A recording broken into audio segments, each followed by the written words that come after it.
मैं पाकिस्तान के northern areas में पहले भी बहुत बार गया हूँ। स्कर्दू, हुंजा, गिलगित सब देखा है। लेकिन 2022 में जब सुल्तानाबाद के पास काम लिया गया और जब मैंने वहाँ पे देखा, वो मुझे आज तक समझ नहीं आया। ये निज़ाम का काम था, पानी का निज़ाम देखना था। मेरी एक छोटी सी टीम थी, मैं, जलाल और एक लोकल ड्राइवर। अब हमें जाना था सुल्तानाबाद से ऊपर एक छोटी सी बस्ती में जहाँ कुछ लोग रहते हैं। अब वहाँ का रास्ता पथरीला था और अक्सर वहाँ के जो लोग हैं वो कहते थे कि यहाँ पे ज़मीन फिसलती है।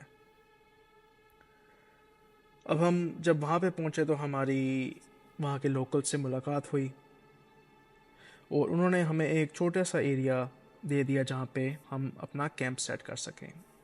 और उन्होंने हमें बोला कि ये एरिया यहाँ का सबसे मज़बूत जगह है।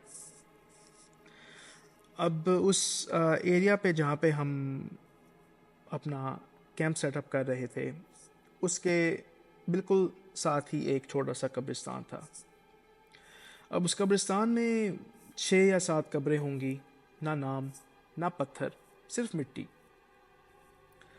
और उस कब्रिस्तान के एक कोने में पुराना लोहे का बोर्ड था जिसमें धुंधला सा लिखा हुआ था कि ज़रूरतमंदों के लिए दफन की जगह 1995। अब हमने अपना काम शुरू कर दिया। हमें ढूंढने थे पानी के चश्मे। हम दिन भर ज़मीन नापते रहे और सब कुछ ठीक जा रहा था। तो फिर हमने दिन के लिए पैकअप किया, अपना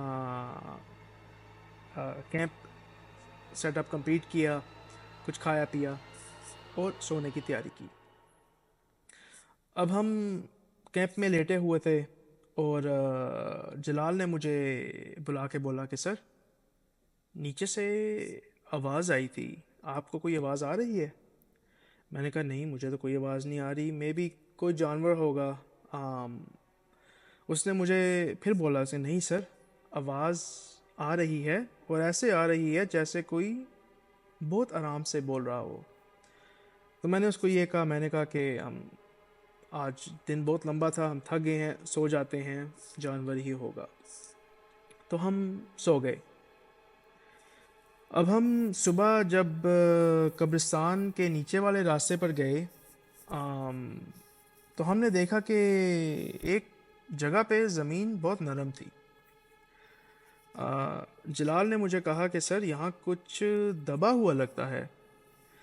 तो हमने भी मिट्टी हटाई और जब मिट्टी हटाना शुरू की तो एक पुरानी प्लास्टिक की एक थाली होती टाइप वो निकली।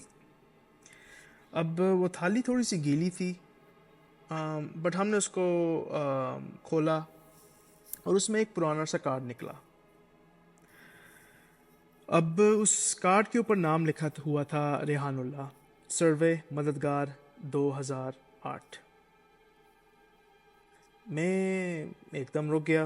मैंने देखा ये तो हमारे ही दफ्तर का काम लगता था। और अजीब बात यह है कि मुझे ये शख्स याद नहीं है, ना मैंने कभी इसका कोई नाम सुना। अब हमने अपना जो काम करना था वो हमने ख़त्म किया। मैंने इस कार्ड को अपने पास रख लिया और हम वहाँ से निकल गए। हम वापस गए अपने गिलगित ऑफिस और जब वहाँ पे गए तो मैंने पता लगाना शुरू किया। अब मैंने जब पता लगाया तो ये पता लगा कि 2008 में एक टीम गई थी वहाँ पे, लेकिन उसका रिकॉर्ड थोड़ा सा अधूरा था। आम, किसी ऐसा बंदे का जिक्र नहीं, ना टीम का। लेकिन एक चीज़ लिखी हुई थी जो देख के मैं थोड़ा सा चौंक गया था। आम, उसमें लिखा हुआ था रिपोर्ट के एंड में कि इलाका बंद हो गया था, सब लोग ठीक लौट आए। और उस पूरी रिपोर्ट में रेहान का कहीं भी नाम नहीं था, ना कोई दफ्तर में, ना दफ्तर की किसी फाइल में। मैं उस रात वापस घर गया। आ, मैंने जलाल से बात की और फिर मैंने वो जो कार्ड था वो मैंने जला दिया और जलाल मुझे देखता गया।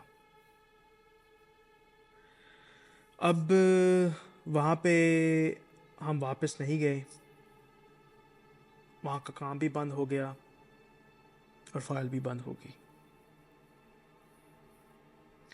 लेकिन जब भी कोई नया लड़का फील्ड में जाता है तो सबसे पहली जगह मेरा ध्यान उस कब्रिस्तान की तरफ जाता है और एक ही सोच होती है, सुल्तानाबाद के कब्रिस्तान के नीचे शायद एक और चीज़ दफन है जो कभी लिखी नहीं गई। दोस्तों, ये थी कहानी कब्रिस्तान के नीचे। ना साया, ना कोई कहानी, ना कोई नक्शा, बस एक शख्स जो मिट्टी में छुप गया और एक सच जो कभी लिखा ही नहीं गया।